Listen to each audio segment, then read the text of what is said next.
Voilà, bonjour à toutes et à tous, ou plutôt bonsoir.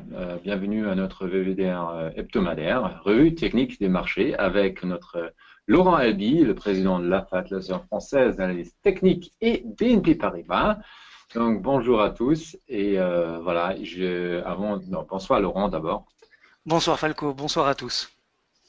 Et je voulais vous remercier parce que la semaine dernière, il y avait Mathieu qui a demandé que si vous avez des questions, de les pas envoyer seulement à mon adresse email, mais aussi à cette fameuse adresse varan.info@bnpparibas.com. Comme ça, si par exemple moi, comme c'était le cas de la semaine dernière, je suis en vacances, vous pouvez quand même, ou mes collègues peuvent quand même lire les questions que vous posez pour le prochain webinaire.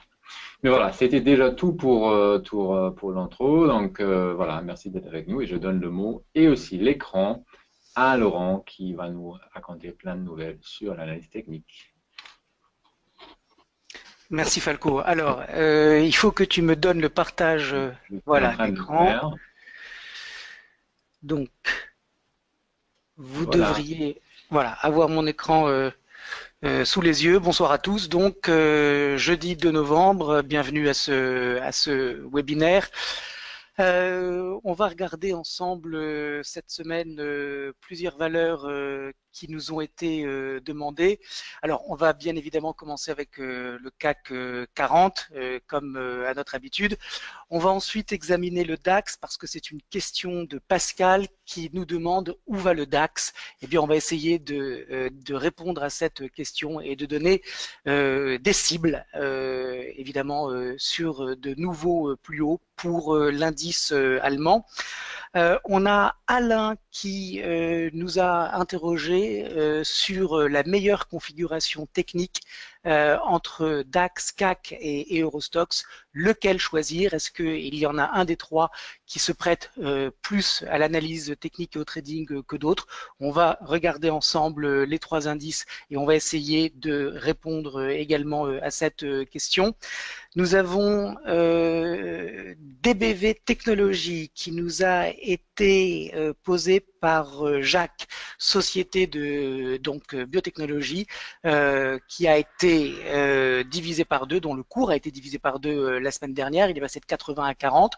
Qu'est-ce qu'on peut dire techniquement de ce sell-off, de cette catastrophe boursière? On va regarder ensemble où en est DBV et est-ce qu'on est sur des niveaux qui peuvent être lus comme des niveaux sur lesquels on peut intervenir. On va regarder une valeur anglaise, c'est rare qu'on nous interroge sur des valeurs anglaises, en l'occurrence sur les secteurs industriels et en particulier le secteur aéronautique avec Medit, c'est Myriam qui nous pose cette question. Myriam qui veut également avoir nos lumières sur une très grosse société américaine, société leader dans le développement logiciel lié à l'environnement Linux, Red Hat. On va regarder ensemble ce qu'elle fait d'un point de vue technique à court et moyen terme. Sur la construction, c'est également Myriam qui nous interroge sur Bouygues. On va regarder ça ensemble. Gessina également, secteur donc des services financiers, très grosse société française. Gessina, on va regarder le très beau parcours boursier de cette action ensemble. Et puis on a une question, une très longue question de Alexandre sur les gaps. Et j'ai choisi pour répondre à Alexandre, de prendre l'euro-dollar parce que il y a sur ce chart pas mal d'éléments de réponse aux interrogations d'Alexandre. Voilà Falco et à tous le sommaire de cette semaine. Alors, on va commencer donc tout de suite avec le CAC 40 et le DAX. Alors, bon, le CAC, qu'est-ce qu'on peut dire cette semaine de nouveau?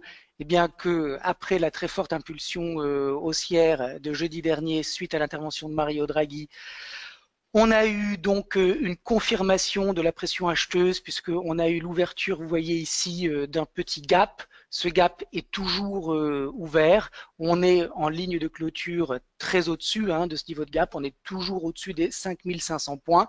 Donc une lecture qui est toujours positive sur le CAC 40 du point de vue de l'analyse. Bon, ce qu'il faut quand même souligner, c'est qu'après les deux très grosses bougies, jeudi et vendredi, on a eu 4 séances qui se caractérisent par des bougies dont les corps sont extrêmement petits. On a même eu un doji aujourd'hui. Autrement dit, des cours de clôture très proches des cours d'ouverture. Ça veut dire que pour le moment, on a des opérateurs qui ne sont pas très pressés de continuer la hausse. On est plutôt, je dirais, dans une phase de digestion de la très grosse impulsion de la semaine dernière. Cela dit, ce qu'il faut quand même garder en mémoire, c'est que on a une moyenne mobile exponentielle à 10 périodes que vous connaissez bien maintenant et qui est intéressante parce que lorsque on est en présence d'un mouvement impulsif, eh bien les prix doivent toujours rester dans le cadre d'une tendance haussière au-dessus de cette moyenne mobile. Vous le voyez, c'est le cas quand on se met en ligne de clôture. On est largement au-dessus, un petit peu suracheté. On peut donc avoir les prix qui attendent à nouveau le test de cette moyenne mobile à 10 périodes pour repartir à la hausse. On a par ailleurs des moyennes mobiles 10 et 40 qui sont écartées avec un spread entre les deux qui repart donc à la hausse, autrement dit un momentum de très court terme qui malgré tout reste tout à fait favorable. Du point de vue des indicateurs techniques, on a un RSI qui est dans une zone de surachat à au-dessus de 80 et qui pour le moment ne donne pas de signe de divergence baissière. Donc on a un RSI qui est le RSI d'un marché haussier. Et puis quand on regarde le mouvement directionnel, on voit qu'on est là aussi dans une tendance qui est très forte avec un ADX qui est à 41. Alors ce ne sont pas des zones extrêmes de surachat, c'est plutôt vers 50-60. Cela dit, on a vu que l'ADX avait monté dans cette zone à 40 en mai et il l'avait fait au préalable en janvier et que c'est plutôt une zone 40 sur laquelle l'ADX a tendance à refluer. Autrement dit, ça peut être commencé d'ailleurs avec le DI+, qui est en train de repartir tout doucement à la baisse, sachant qu'il n'a même pas cassé son premier niveau de support. Bon, ça veut dire que sur le CAC, on pourrait avoir une petite consolidation qui serait en fait le reflet d'une prise de bénéfices des opérateurs de court terme après cette forte hausse, mais qui ne remet en rien le caractère haussier de la tendance qui a démarré donc à court terme début septembre et qui pour le moment ne présente aucun signe de fatigue particulier, pas de figure de renversement non plus. Donc on reste positif sur le CAC 40.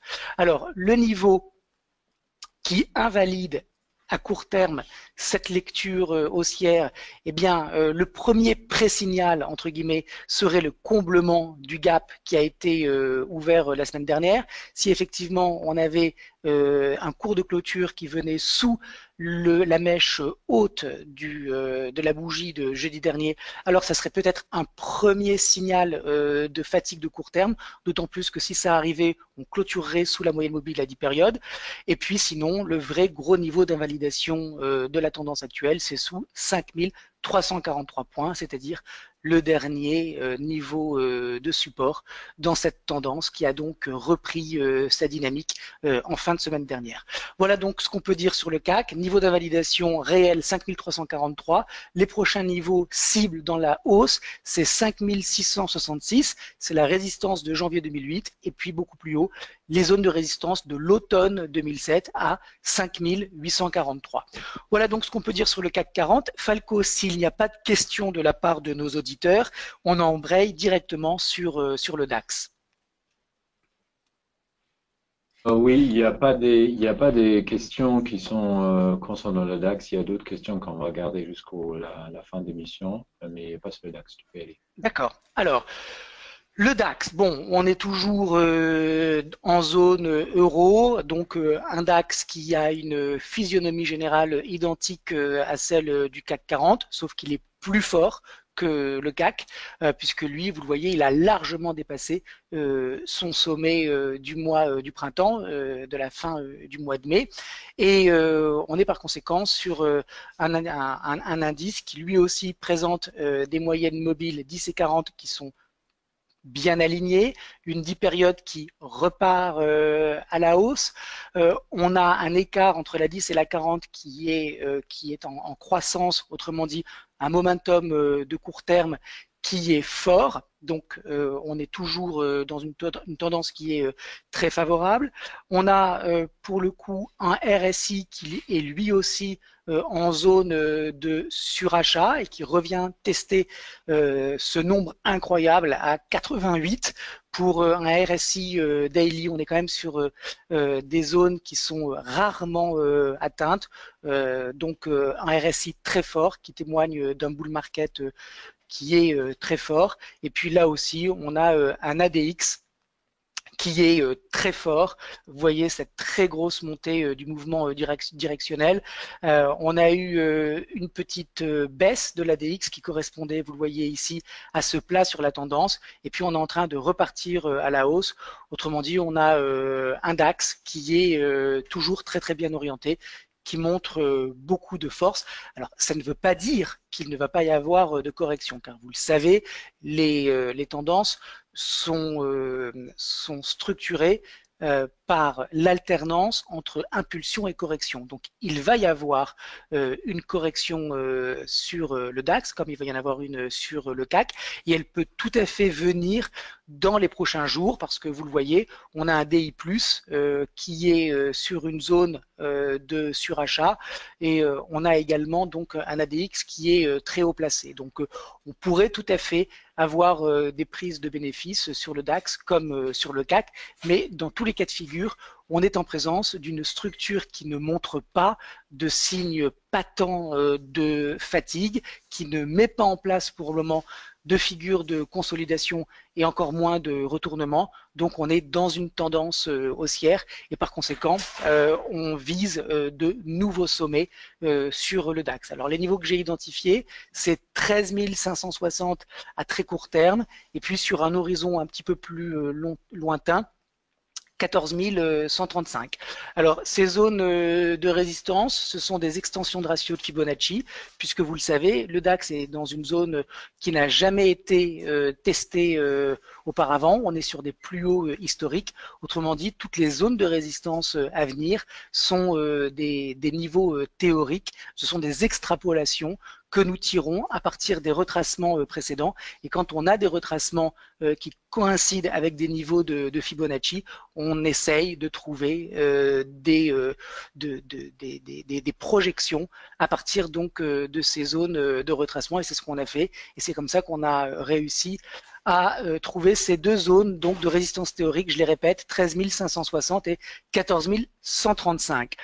Pour le DAX, la zone qui invalide à très court terme la séquence directionnelle haussière que vous avez donc à droite de l'écran, eh bien, ça serait donc un passage et une rupture du support à 12 950 points. Tant qu'on est au-dessus de ce niveau à 12 950, on est dans une structure constituée de creux et de sommets qui sont ascendants. C'est la définition d'une tendance haussière. À moyen terme, en revanche, le niveau de support est plus bas. C'est 11 940 que j'ai identifié comme niveau de support de moyen terme. Tant qu'on est au-dessus, on est sur un courant acheteur démarré en 2009, donc même de long terme, qui, tant qu'il est préservé, définit donc une tendance qui est haussière. Voilà, Falco, on est allé rapidement sur le CAC et le DAX. Il n'y a pas grand-chose à dire puisqu'on suit la tendance et que finalement, pour le moment, il n'y a pas beaucoup de vol, ni sur l'un ni sur l'autre. Donc, on passe. Est-ce qu'il y a des questions, Falco? Non, pas sur les deux. Ni CAC, ni DAX. Alors, on va enchaîner sur une question qui a été posée par Alain. Et la question, c'est entre le CAC, le DAX et l'Eurostoxx, quelle est la meilleure configuration technique? Alors, je vous ai mis les trois indices à l'écran pour que vous puissiez voir par vous-même l'évidente, très forte corrélation qui existe entre les trois. Le CAC est en violet, le DAX est en vert, l'Eurostoxx est en noir. Peu importe, vous voyez bien que à peu de choses près, on a exactement mouvements. Donc, premier élément de réponse à Alain, on est sur des indices qui sont extrêmement similaires et du point de vue de la structure technique, il y a évidemment des variations qui correspondent à des différences de performance. Le DAX est évidemment plus fort que le CAC 40 et plus fort que l'Eurostoxx, mais sur le fond, on voit très bien qu'on est sur une famille d'indices qui sont identiques. Là, ce que vous avez à l'écran, c'est le parcours boursier des trois indices, donc depuis juillet 2016, depuis le creux de juillet 2016.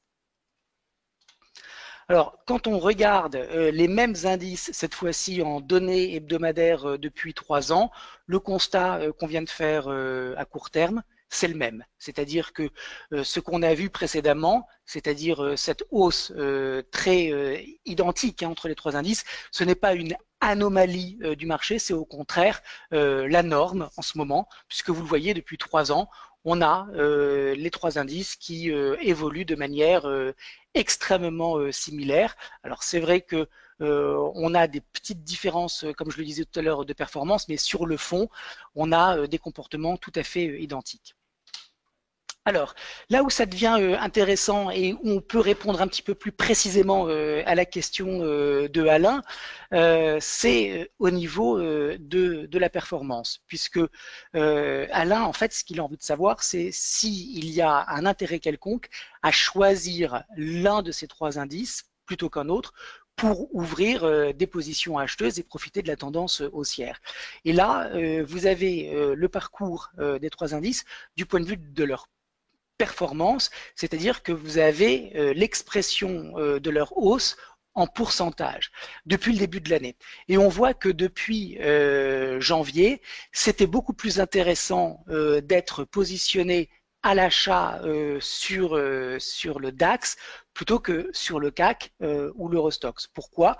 Eh bien parce que depuis le 1er janvier, nous avons un DAX qui est en performance de un peu plus de 17%, alors que le CAC et lui en hausse de 13,4%, vous avez les chiffres ici, et l'Eurostoxx de 12,37%. Alors évidemment, l'Eurostoxx, il est un petit peu pénalisé par les valeurs espagnoles, mais il arrive malgré tout à bien se maintenir parce qu'on a eu un FTSE MIB, l'indice de référence italien, qui est le champion européen cette année 2017. Très très belle performance du MIB. Donc on a un Eurostoxx qui finalement et comme il est constitué de valeurs de ces deux pays, ça s'annule et il arrive finalement à peu de choses près à la performance du CAC. Cela dit, on voit très bien que le DAX est en très nette surperformance et par conséquent, pour un investisseur de moyen terme, c'est beaucoup plus intéressant d'acheter l'indice allemand que de rester positionné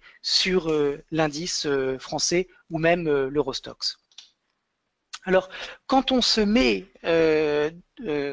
depuis le creux du mois de juin 2016, le creux de juin 2016, c'est en fait le point bas à partir duquel la tendance haussière de moyen terme s'est remise à progresser, tendance haussière de moyen terme qui s'inscrivait elle-même dans une tendance haussière de long terme. Eh bien, vous le voyez, depuis le point bas 2016, on a un DAX qui est en performance de plus 40%, avec un CAC et un Eurostoxx qui sont seulement, entre guillemets, à 34% et 33% pour l'Eurostoxx. Donc ça vient confirmer la surperformance de l'indice allemand, non seulement depuis le début de l'année, mais depuis la mise en place donc du rebond de juin 2016. Alors, ce qu'on peut essayer de tirer comme enseignement de ces charts, oui Falco. Laurent, il y a Alain qui dit oui, certes, mais les dividendes ne sont pas réinvestis dans le CAC en fait. Donc c'est pour ça peut-être aussi le DAX est en train de monter plus que le CAC, non? Oui, absolument. Alors, il y a effectivement un problème de comparaison entre le DAX et le CAC, c'est que le DAX est total return, c'est-à-dire que tous les dividendes sont inclus à l'intérieur, et le CAC, lui, n'inclut pas ces produits. Donc, c'est un bon point pour Alain. Il aurait fallu, en fait, pour une lecture stricte de la performance du DAX et du CAC, inclure, enfin, soit retirer les dividendes du CAC, soit effectivement mettre un CAC total return. Cela dit, donc bon point pour Alain. Cela dit, si vous achetez demain le DAX, vous ne pouvez pas acheter un DAX sans les dividendes. Et vous ne pouvez pas acheter un CAC avec les dividendes, puisque les produits qu'on vous propose, c'est un CAC sans dividendes et un DAX avec dividendes. Donc concrètement, si vous avez un portefeuille où vous allez répliquer l'indice en prenant des actions qui constituent chaque indice et en les pondérant comme l'indice, alors effectivement, Alain a raison. Mais si vous achetez un ETF ou un contrat futur ou simplement un CFD, alors là, vous allez acheter un produit qui va traquer le CAC sans dividende et le DAX avec dividende, puisque ce sont des produits qui traquent les indices qui sont à disposition. Donc, pour un investisseur, on va rester très simple. Il vaut mieux acheter le DAX puisque le DAX est total return et que les produits qu'on vous propose sont ceux qui suivent donc ce DAX total return et ce CAC qui ne l'est pas. Donc, de toutes les manières, ce qui est important de comprendre, c'est que quand vous avez le choix entre deux actions d'un même secteur ou quand vous avez le choix entre différents indices d'une même zone, eh bien, il faut toujours faire des ratios pour essayer de comprendre quel est le sous-jacent qui est le plus intéressant pour un investissement. Et en faisant ce ratio, vous allez obtenir une courbe, et si la courbe monte, ça veut dire qu'il vaut mieux favoriser le sous-jacent qui est sur le numérateur, puisque si un ratio monte, ça veut dire que le numérateur progresse plus vite que le dénominateur. Donc c'est toujours quelque chose qu'il faut faire quand vous avez le choix entre des sous-jacents qui sont identiques ou quand vous avez par exemple une interrogation sur une allocation sectorielle à faire entre secteur de l'automobile par exemple contre le secteur pharma, eh bien vous devez faire ces ratios pour essayer de comprendre comment allouer au mieux vos actifs. Vous pouvez par exemple également diviser du high yield par de l'investment grade. Ça vous donnera effectivement non seulement la mesure de l'appétence pour le risque du marché, mais également sur quel type d'actifs vous devez vous positionner. Voilà donc ce qu'on pouvait dire sur cette configuration technique des trois indices européens, donc identiques, avec a priori un avis plus favorable pour le DAX. Est-ce qu'il y a des questions, Falco? Non, pas ce sujet-là. Ok. Alors, on embraye donc sur une question de Myriam sur une société anglaise qui s'appelle Megit et qui est dans le secteur industriel et en particulier dans le secteur de la défense et de l'aéronautique. Alors, comme d'habitude, on regarde le parcours de l'action sur un horizon de temps un petit peu plus large que celui qui nous intéresse. Là, pour le coup, j'ai mis 4 ans d'historique pour vous montrer que depuis début 2016, on est sur une action qui est dans un trend haussier, puisqu'elle a fait, vous le voyez ici, un double bottom à 340 pence.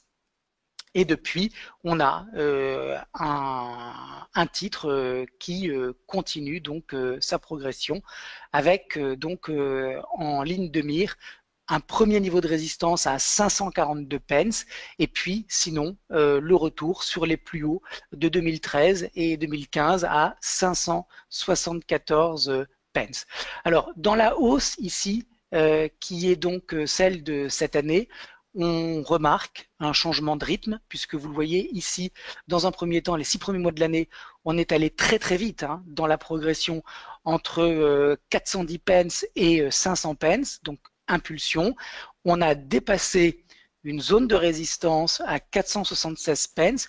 Une fois dépassé, cette zone a servi de support. Ça a été effectivement ça a été le cas. On a eu une polarité qui s'est formée, résistance devient support, et c'est à partir de ce niveau que le titre est reparti à la hausse. Donc à moyen terme, Myriam, le niveau qui invalide la tendance haussière sur Megit, c'est 477 pence, c'est-à-dire ce point bas sur lequel le marché a trouvé du soutien avant de repartir. Alors, à court terme, on remarque hein, ce changement de rythme dont je vous parlais, avec cette impulsion ici, et puis cette hausse qui est beaucoup plus lente. Donc, à court terme, on attend le franchissement de 529 pence pour avoir une confirmation de cette tendance haussière. Le niveau qui serait un pré-signal d'un retour à la neutralité, ça serait la rupture de ce niveau de support à 505 pence, c'est-à-dire que si on échoue à franchir ce niveau de résistance et qu'on casse ce premier niveau de support, ça veut dire qu'on va vraisemblablement retourner vers 490 pence et par conséquent, on sera en présence d'un titre qui forme un trading range borné à 490 et 529. Alors, on voit bien que la vitesse est très basse, puisque on a, vous le voyez, une moyenne mobile à 10 périodes qui n'est pas, comme vous voyez ici, en nette hausse, mais qui fait des allers-retours pour aller tester la 40 période. On voit un mouvement directionnel qui est très bas puisqu'il est en dessous de 20 avec un DI plus et un DI moins qui n'arrêtent pas de se croiser. Autrement dit, on est sur un marché qui est haussier mais qui est un petit peu léthargique. Et cette léthargie, on la retrouve sur le RSI qui est allé faire des plus bas à un petit peu au-dessus de 25. Vous savez maintenant que les RSI de bull market trouvent leur support vers des niveaux autour de 40. Donc on a un RSI qui n'a pas été en mesure d'aller chercher des zones de surachat et qui est retourné à la baisse sur des zones proches de celles de la survente. Donc on a un RSI qui est neutre et ça on retrouve un petit peu cette neutralité sur les moyennes mobiles et puis surtout sur cette progression qui est lente depuis le mois de juillet. Donc en synthèse sur Megit, à moyen terme, on est sur un trend haussier indiscutable. À court terme, on voit un petit peu de lassitude de la part du courant acheteur, lassitude qui s'exprimerait de manière plus franche avec une rupture de la zone de support à 490. En revanche, si on arrive à franchir 529, alors on ira à 542 et 564. Alors, l'un des préceptes de base de l'analyse technique, c'est qu'une tendance reste d'actualité, reste intacte tant qu'on n'a pas réussi à prouver le contraire. C'est très important de respecter ce précepte de base parce qu'on est malgré tout sur Megit, même si je viens de vous expliquer qu'il y avait une certaine lourdeur dans le momentum, on est malgré tout en présence d'une tendance haussière et on pourrait tout à fait avoir un réveil des acheteurs sur un franchissement de 529. Donc tant qu'on est dans cette dynamique, même si elle est un petit peu lourde, on reste positionné à l'achat avec à court terme un pré-signal sur cette zone de support à 505 et puis ça serait vraiment sous 490 qu'on aurait un premier signal de détérioration technique. Voilà, Falco, ce qu'on pouvait dire pour Myriam sur Megit. S'il n'y a pas de questions, on embraye directement sur Red Hat. S'il te plaît. Alors, Red Hat, effectivement, c'est peut-être une société que vous ne connaissez pas bien. pourtant, c'est l'un des leaders de l'édition de logiciels pour tous les environnements Linux. Bon, on va pas faire un cours de vulgarisation d'informatique maintenant, mais il y a un système d'environnement que vous connaissez tous qui est Windows pour les PC. Il y a effectivement également Apple.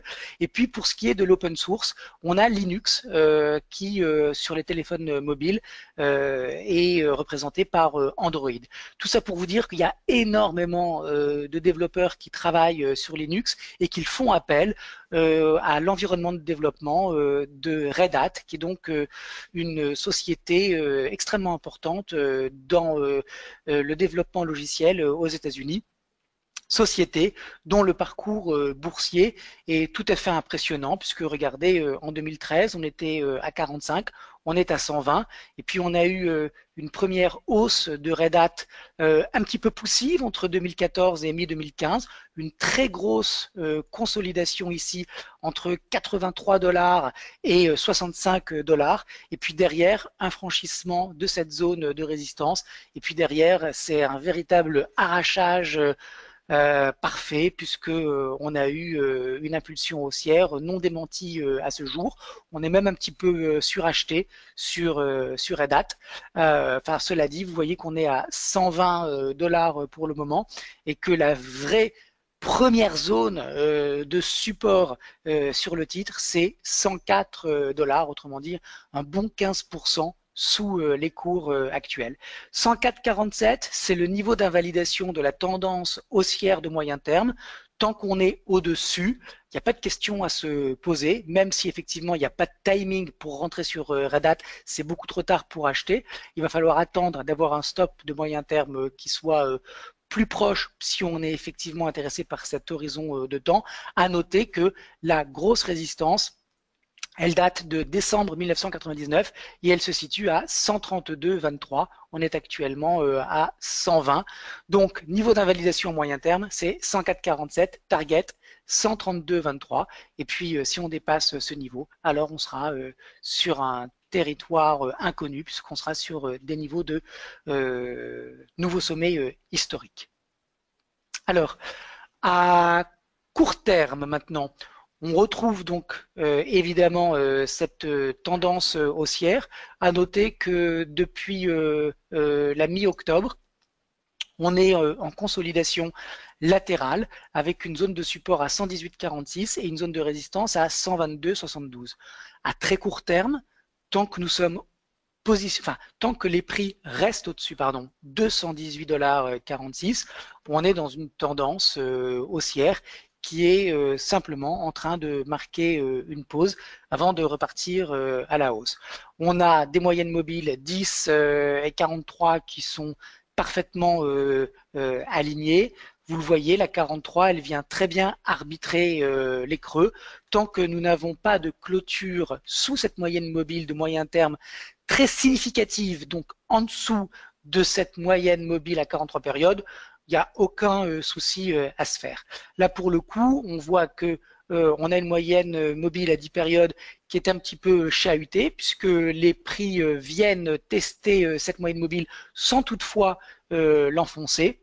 Donc, on est malgré tout sur un titre qui consolide, mais qui consolide dans le temps. Il n'y a pas de correction importante pour le moment sur le prix. Du point de vue du RSI, on est toujours en présence d'un RSI de bull market, puisqu'on est quand même à 75, avec, vous le voyez, un creux qui a été fait un tout petit peu au-dessous de 50. C'est typiquement des zones de RSI de marché haussier. Du point de vue de la DX, on a un mouvement directionnel qui est en train de décroître, c'est normal, on est en consolidation. Cela dit, on est encore sur des niveaux élevés, autrement dit, pas d'inquiétude particulière du point de vue de la DX, sauf qu'il nous dit simplement qu'on est en consolidation. On voit assez bien cette consolidation sur les prix. Donc, en synthèse, sur Red Hat, à court terme, au-dessus de 118,46, on reste évidemment positionné à l'achat. Ce que j'attends, c'est le franchissement de la résistance. Ça sera la confirmation de la reprise haussière. Et si c'était le cas, alors on irait sur des niveaux plus hauts tels qu'on les a vus tout à l'heure à moyen terme. Si le cours devait enfoncer 118,46, alors il y aura vraisemblablement un retour vers 112, voire 108, ça serait, si le prix revenait dans cette zone, une opportunité pour payer, c'est-à-dire acheter du Red Hat et accompagner cette tendance haussière. Voilà ce qu'on pouvait dire, Falco, sur Red Hat. S'il n'y a pas de questions, on embraye sur DBV. Parfait. Bon, alors, DBV, ça a été vraiment les gros titres de la semaine dernière, puisque c'est une entreprise de biotech qui a tenté de mettre au point, et on lui souhaite vraiment d'y arriver dans le futur parce que ça serait extraordinaire, de mettre une solution donc pour toutes les, de mettre une solution en place pour toutes les personnes qui sont allergiques aux arachides. Et c'est un terrain d'exploration qui est extrêmement complexe sur lequel DBV est pionnier. Et il y a eu malheureusement un échec d'un passage de test, je crois. Alors, je ne veux pas dire de bêtises, je crois que c'est aux États-Unis qu'il y a eu cet échec. En tout cas, la biotech n'a pas réussi à faire valider ses recherches. Et donc, ça a été une très grosse déconvenue pour les investisseurs, puisque regardez, on était sous la résistance à 83 et on a eu un titre qui s'est fait littéralement couper en deux, puisqu'on est retourné à 40. Donc, ça a été donc le titre de tous les médias qui s'intéressent à la bourse, avec cette très grosse déconvenue. Et pourtant, d'un point de vue technique à long terme, eh bien, il ne s'est rien passé, entre guillemets, si je puis m'exprimer ainsi. Alors, je sais, je fais un petit peu de provoque en vous disant qu'il ne s'est rien passé avec un titre qui a été divisé par deux. Mais l'idée, c'est de vous montrer qu'à moyen terme, à moyen long terme, on avait une très grosse zone de support à 39 euros et qu'on a eu donc une ouverture en gap baissier absolument gigantesque, mais que les cours ont finalement trouvé du soutien, pas du tout n'importe où, mais sur cette zone de support à 40 dollars, à 40 euros, pardon. Donc à moyen terme, on est bien évidemment sur un titre dont la structure a subi un dommage technique indéniable. Est-ce qu'il faut rentrer acheteur sur DBV? Moi, je ne le ferai pas. En tout cas, pas encore, parce que on a eu malgré tout beaucoup trop de dommages et beaucoup trop de personnes, d'opérateurs, d'institutionnels qui perdent actuellement de l'argent. Vous voyez, tous les opérateurs qui sont rentrés dans cette tendance, à part ceux qui ont eu la perspicacité de payer un support qui existait déjà à 40 euros puisqu'il avait déjà été validé en tant que tel en 2015, à part ceux qui sont rentrés et qui ont soutenu le marché sur cette zone, eh bien tous les autres sont en perte. Donc ce qu'on peut dire à moyen terme, c'est qu'on est évidemment sur un titre qui a subi un très gros préjudice et qu'on ne peut pas exclure la cassure de ce support maintenant et la possibilité d'aller beaucoup plus bas. Alors, à court terme, on voit donc ce même gap baissier qui a été donc fait lors de l'annonce de l'échec des tests de DBV. On est sur une tendance à court terme qui est baissière. Le premier signal d'invalidation de ce courant baissier serait une clôture au-dessus de 50,46 €. Si on arrivait à avoir des opérateurs qui arrivent à soutenir et à propulser les cours au-delà de ce niveau de résistance, alors ça serait l'indication qu'on va vraisemblablement aller sur la résistance suivante à 58,36. 58,36, c'est à la fois une très grosse zone de polarité, c'est-à-dire un ancien support, mais c'est aussi 50% de la baisse précédente, autrement dit un très gros niveau, peut-être le plus gros niveau de retracement de Fibonacci. Autrement dit, ça m'étonnerait fort en cas de rebond technique qu'on aille au-delà des 50%, qu'on aille au-delà des 58,36 €.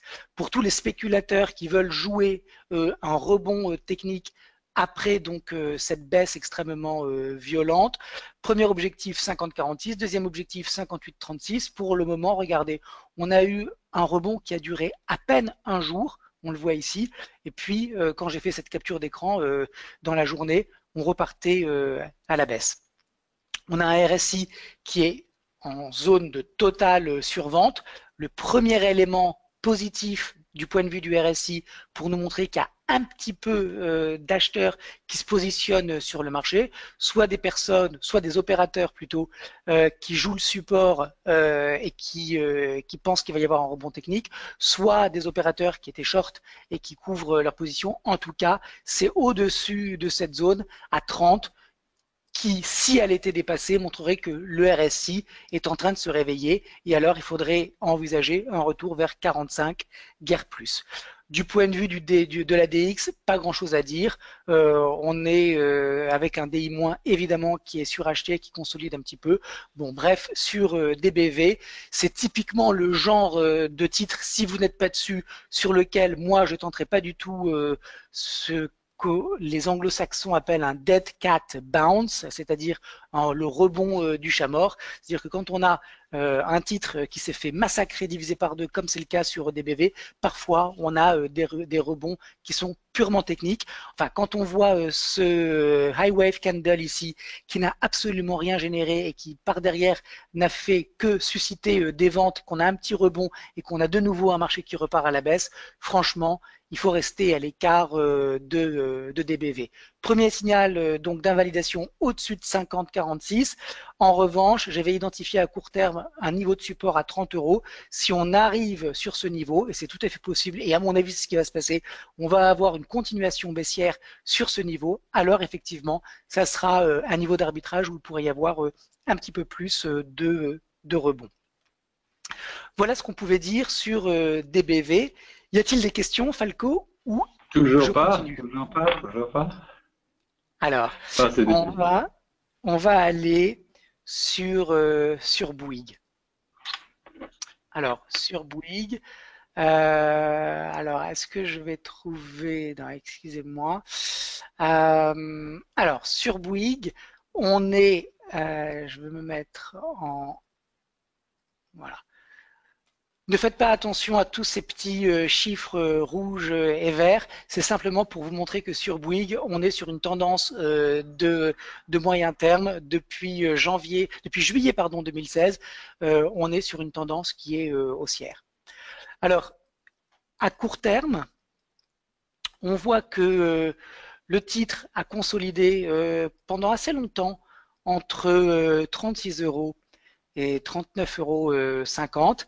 Et puis, il y a eu un franchissement de cette zone de résistance. Et depuis, on est en train donc de filer vers le prochain niveau important. C'est le sommet de mars 2000 à 42,56 €. Alors, ce qu'on peut dire sur le secteur auquel Bouygues appartient, c'est que c'est un secteur qui performe en ligne avec le reste du marché. Construction qui a un niveau de performance à peu de choses près égal avec le Stoxx 600. On a des moyennes mobiles sur le titre qui sont haussières, 10 et 43 qui sont bien alignées.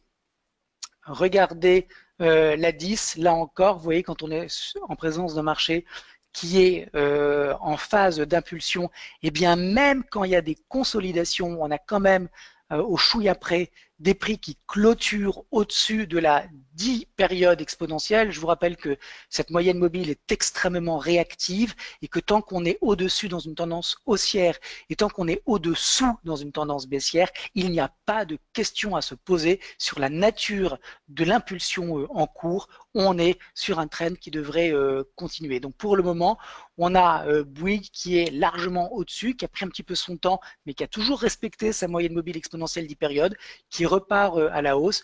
Moyenne mobile rapide, qui est parfaitement alignée avec celle qui est un petit peu plus longue. Donc on est en présence d'un marché qui semble assez sain. Du point de vue du RSI, on retrouve cette force avec un point haut à 75, c'est excellent, un point bas à 53, c'est très très fort. Donc un RSI qui valide donc la force actuelle du titre. Puis quand on regarde le mouvement directionnel, on voit qu'on est à 37, donc très bon ADX, qui même s'il a fait un petit plat ici qui correspond à cette phase de consolidation, est en train de repartir à la hausse. Donc vraiment, on est sur un titre qui présente une bonne structure technique et qui devrait donc continuer sa hausse. À court terme, le niveau qui invalide la tendance haussière, ça serait la réintégration de cette zone de consolidation, donc sous 39,50. Tant qu'on est au-dessus, on a une structure qui reste éminemment favorable sur Bouygues. Prochain objectif 42,58. En revanche, à moyen terme, puisqu'il faut toujours faire la différence, et maintenant vous l'avez compris, entre les supports de court terme et les supports de moyen terme, eh bien à moyen terme, le niveau qui invalide le courant acheteur actuel sur Bouygues, ça serait une rupture en hebdomadaire de cette zone de support à 36 euros. Donc, on est sur une tendance qui est haussière, qui est en train de mettre en place un nouveau sommet dans ce courant acheteur. Donc, tout va bien d'un point de vue technique pour Bouygues. On vise 42,56 et puis en cas de dépassement, on vise 45,58. Voilà ce qu'on pouvait dire sur ce titre. On va embrayer, s'il n'y a pas de questions, avec Gecina. Alors, sur Gecina, on est sur le secteur des services financiers, un secteur qui est fort, et on a là aussi un titre qui est fort, puisque vous le voyez, il est en train de tutoyer ses plus hauts historiques. Alors là aussi, on a eu une consolidation latérale depuis le mois de mai. Le titre a réussi à s'extraire de cette consolidation puisqu'on a eu un franchissement de cette zone à 137 euros il y a peu de temps. Et puis maintenant, on fait vraisemblablement un pullback sur cette zone de résistance qui devrait potentiellement être un nouveau support. Donc on va voir si c'est effectivement le cas. On a, vous le voyez ici, des prix qui ont enfoncé la 10 périodes. Ça montre bien qu'il y a eu un tassement du momentum. On a eu la 43 qui est venue en support dynamique. Donc vous le voyez, il faut maintenant réussir à rester au niveau au-dessus de ce niveau à 135 euros pour conserver un biais haussier de court terme. Si on devait réintégrer ce niveau à 137 euros, ça serait un premier signe de détérioration du momentum. Si on enfonce 137, on ira vraisemblablement sur 135. Et là, il faut qu'il y ait du soutien de la part du marché. C'est-à-dire qu'il faut qu'on ait des opérateurs qui considèrent que 135 euros, eh bien, c'est un prix qui est tout à fait intéressant pour accompagner cette tendance haussière. Si on n'a pas de réaction de la part des acheteurs sur 135, alors ça signifiera qu'on ira vraisemblablement enfoncer 132 et qu'on retournera sur la zone des 130, 127 euros. Donc pour le moment, on est sur une structure qui est haussière, mais on remarque malgré tout qu'il y a une certaine lenteur, hein. Il y a une certaine pesanteur qui s'exprime sur le titre, parce que d'abord, on a passé pas mal de temps à l'intérieur de ce range entre mai septembre. Ensuite, on a tracé un range plus petit entre septembre et octobre. On a réussi à s'extraire de ce range. Et qu'est-ce qu'on est en train de faire là? On est en train de retourner dans le range, visiblement. Donc, il y a des prises de bénéfices qui rentrent sur Gecina et qui, pour le moment, empêchent le titre de progresser. Alors, du point de vue du RSI, on est malgré tout sur un RSI de bull market capé à la hausse à 74 et à la baisse à 46. Il n'y a rien à dire, c'est un RSI de marché haussier. Quand on regarde l'ADX, il est lui aussi fort puisqu'on est à 22 et qu'on a un mouvement directionnel qui est en pleine progression et qui a donc largement de la place pour continuer de progresser. Donc, il n'y a pas d'inquiétude particulière techniquement à avoir sur Gecina, mais on est obligé de constater cette lourdeur récente du titre, puisque cette extraction, cette expulsion de cette zone de consolidation aurait dû normalement susciter un très fort appétit pour le titre, et ça n'a pas vraiment été le cas. On est plutôt sur des prises de bénéfices, donc attention. Premier signal de fatigue, la réintégration du trading range. Deuxième signe de fatigue, la cassure de cette zone de support à 134, 133. Troisième signe, c'est si on casse ce niveau, alors on retournera sur 127. Et là, pour le coup, il faudrait qu'on ait des acheteurs qui se présentent. Sinon, il pourrait y avoir plus de préjudice pour les prochains mois. Voilà Falco, ce qu'on pouvait dire techniquement sur Gessina. Parfait, il S'il n'a reste pas... euro-dollar, non? Oui, exactement. Non. Alors, l'euro-dollar, on a eu une très longue question de Alexandre. Alors, je vous prie de m'excuser une seconde. Je vais prendre mon téléphone parce que je vais quand même vous la lire, cette question. Alexandre a pris la peine de bien la rédiger et j'aimerais donc, par conséquent, si c'est possible, vous la livrer telle quelle. Alors, est-ce que je la retrouve? Euh, alors, je vous la lis.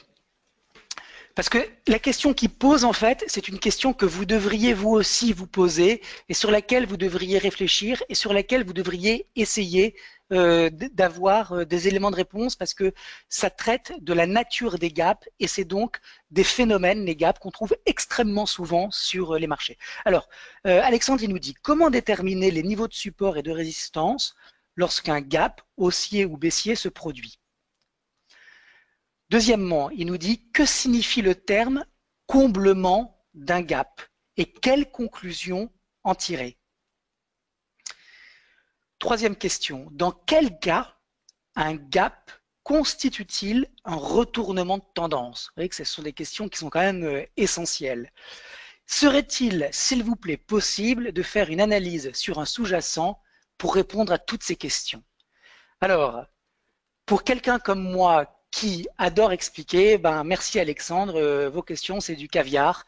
Donc on va essayer d'y répondre rapidement malgré tout parce qu'il est quand même 18h53. Alors première question, comment déterminer les niveaux de support et de résistance lorsqu'un gap haussier ou baissier se produit? Alors Alexandre, déjà, ce qu'il faut que vous sachiez, c'est que tous les gaps ne sont pas égaux. Qu'est-ce que c'est un gap? C'est une absence de cotation, le plus souvent, d'un jour sur l'autre ou d'une semaine sur l'autre. D'un jour sur l'autre, c'est donc un gap daily et d'une semaine sur l'autre, c'est un gap weekly, donc gap entre le vendredi, clôture du vendredi et ouverture du lundi. Donc, premier élément d'information, il y a trois sortes de gaps. Il y a les gaps communs, il y a les gaps d'initiation de tendance et il y a les gaps d'épuisement de tendance. Les gaps comme et il y a également, excusez-moi, les gaps de continuation de tendance, ce que les Anglais appellent les measuring gaps.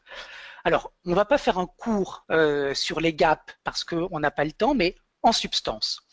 Ce qu'on appelle un gap commun, c'est quand vous avez un chart et que c'est un véritable gruyère et qu'il y a des gaps partout. Vraisemblablement, alors un exemple type de ce genre de sous-jacent, allez regarder ce que fait le Nikkei, alors pas récemment parce qu'il est en tendance, mais le Nikkei c'est un indice qui a des gaps partout. Donc ce sont des gaps communs, il n'y a rien à comprendre, rien à conclure de ces gaps communs. Les gaps d'initiation ou d'initialisation plutôt de tendance, ce que les anglo-saxons appellent les breakaway gaps, ce sont des gaps extrêmement importants. Et ce sont des gaps qui sont rarement comblés.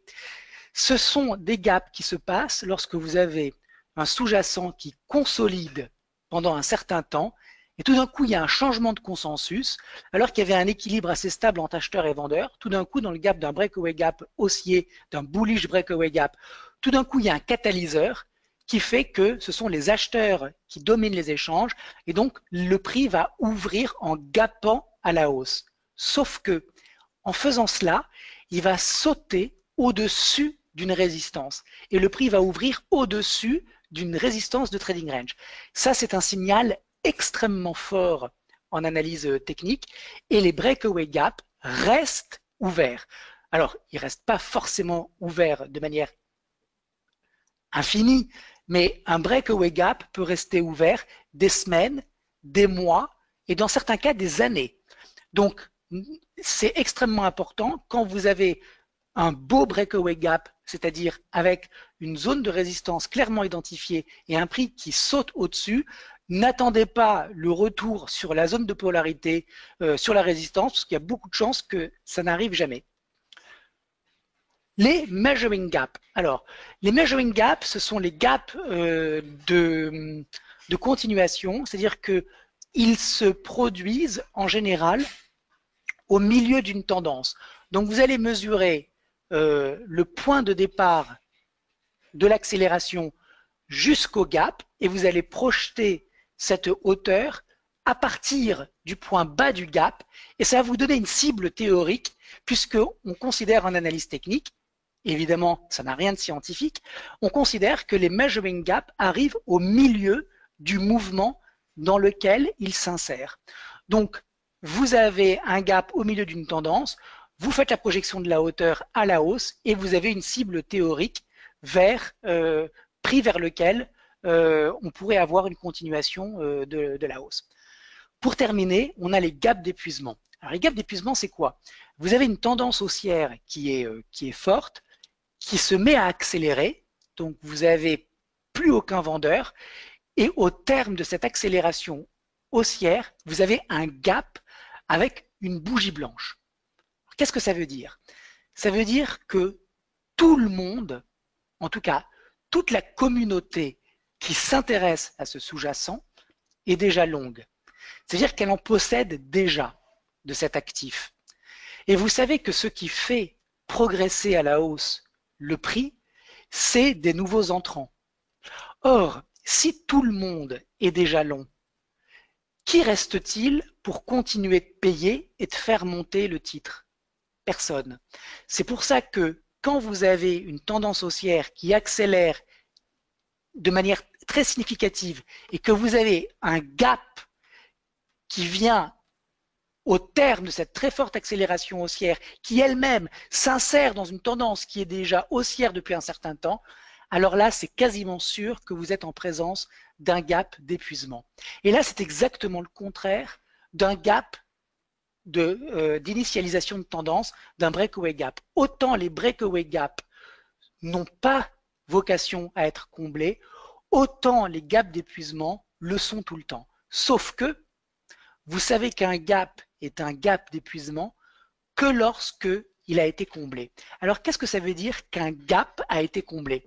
Eh bien, ça veut dire que vous avez un cours de clôture qui, dans l'exemple d'une tendance haussière, va aller sous la borne basse du gap haussier. Les Japonais n'appellent pas les gaps des gaps, ils appellent ça des fenêtres. Et ils considèrent que quand il y a un gap, eh bien, le marché ouvre une fenêtre. Et la fenêtre est fermée lorsque le prix va aller clôturer sous la borne basse du gap haussier. Eh bien, quand vous avez ce comblement du gap, ça veut dire qu'en fait, qu'est-ce que ça veut dire?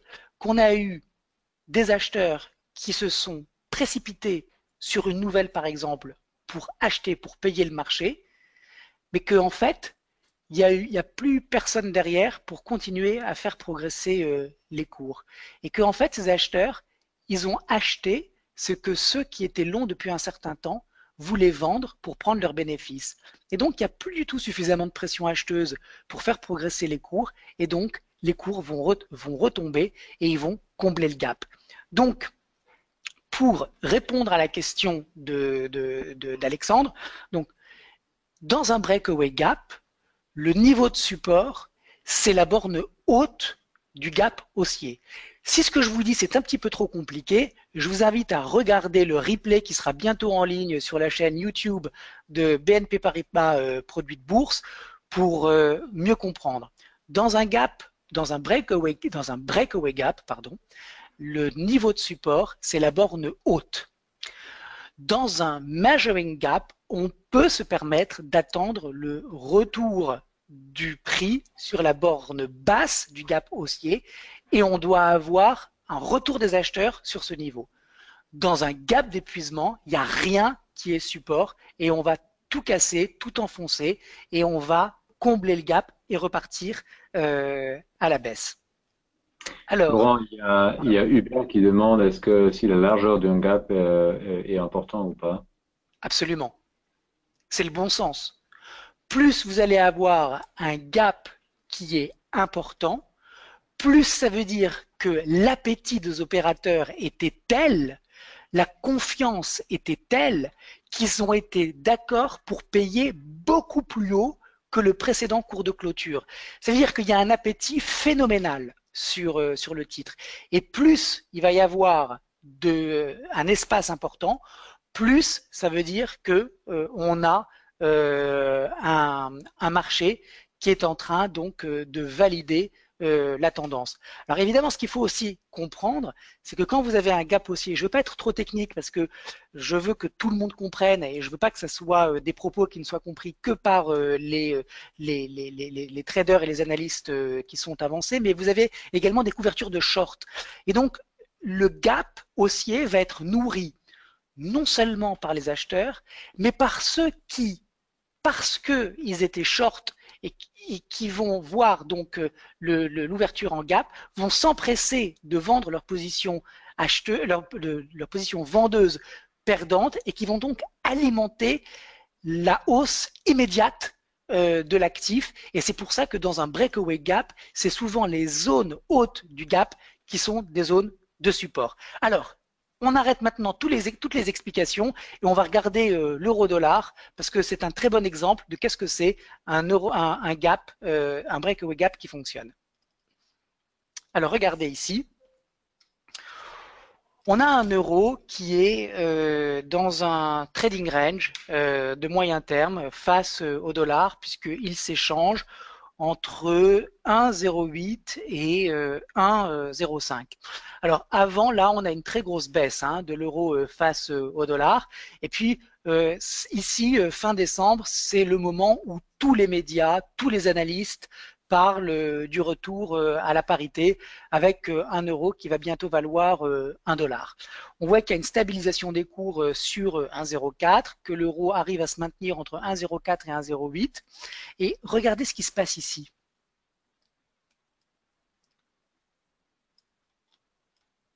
On a ce qu'on appelle un breakaway gap, c'est-à-dire que on a, ça c'est un gap weekly. Et vous le voyez, ce breakaway gap n'a jamais été comblé.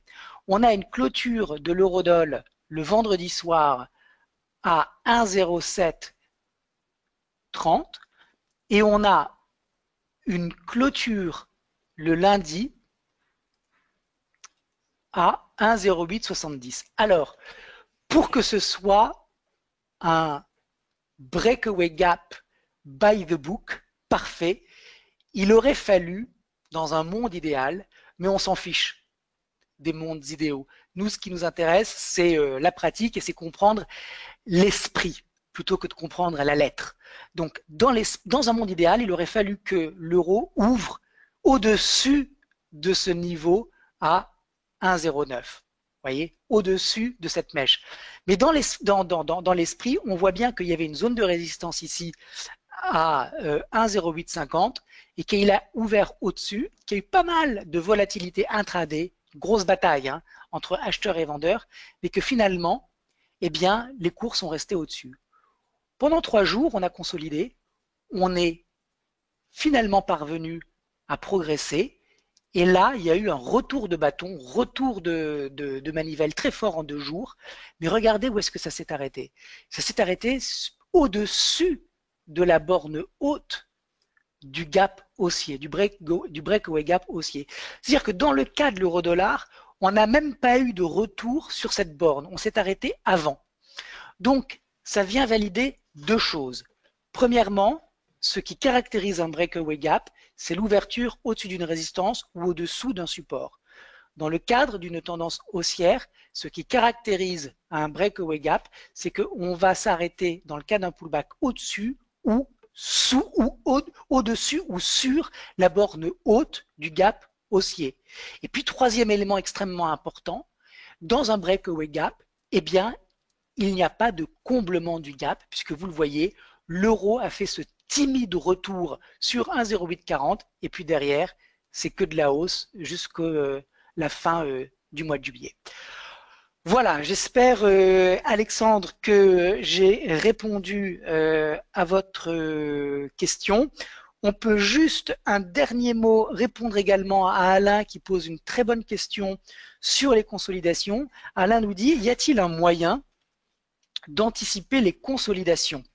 Alors évidemment, si on savait à l'avance quand un marché allait se mettre à consolider, ça serait effectivement extraordinaire.